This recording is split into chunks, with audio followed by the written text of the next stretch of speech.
Have you received any advice yourself that TikTok is indeed harvesting data without consent? It appears very clear from the work done by Civic Data that that is the case, and The Age and the Sydney Morning Herald replicated their work and independently confirmed it, that unlike most other social media companies operating in this space, who only collect your data after you give your consent, it appears that the TikTok pixel is collecting that data even before you give your consent when you visit a website like that. And on the face of it, that appears to be a very clear breach of Australian privacy law, an unlawful mass harvesting of Australia's private information, which falls afoul of the law and should be investigated and prosecuted to the fullest extent possible. You mentioned some of the websites, for example, Sportsbet, Beyond Blue. How many more Australian websites could be possibly using this pixel?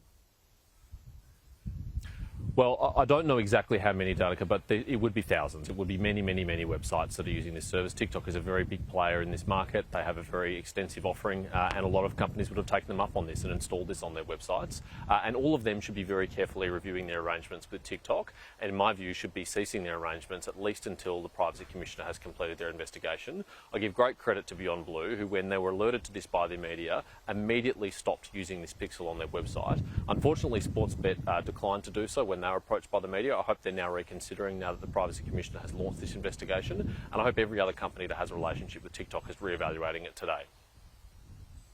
All right, let's talk about the Australians killed in Lebanon. Hezbollah claims one of them was a fighter.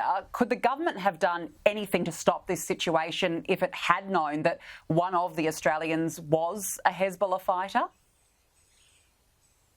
It's not yet clear on the facts that we have available, but I am concerned to learn that at least one Australian appears to have been a fighter for Hezbollah, a listed terrorist organisation, and was living and operating as a Hezbollah fighter, as claimed by Hezbollah, in southern Lebanon. The Australian government travel advice has been very clear. It's do not travel to Lebanon and leave if you are there. And it has been a criminal offence for some time in this country to associate in any way with Hezbollah, let alone fight for them. So that person, if that is true and if that is confirmed, is almost certainly have been breaking the law in doing so. And it is unwise for any other Australian person to try and visit them or spend time with them in a danger zone like that against the travel advice.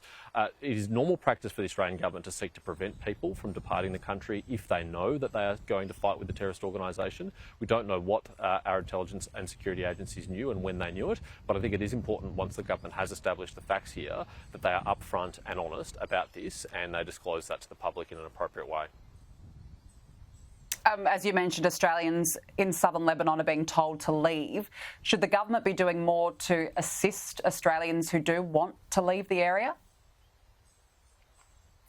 My understanding is the Australian government has been providing the normal assistance that they do to encourage people to leave, and I understand that commercial options to leave Lebanon are still available and have been available for some time, and the Australian government has been saying for more than 2 months now, you should leave, it is not safe to be there. It is possible at any point that a much wider exchange of conflict between Hezbollah and Israel could ignite, and that would put all the people living in those areas, including any Australians, at grave risk.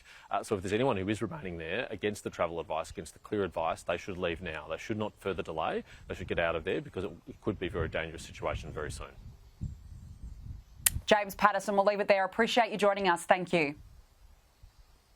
Thank you.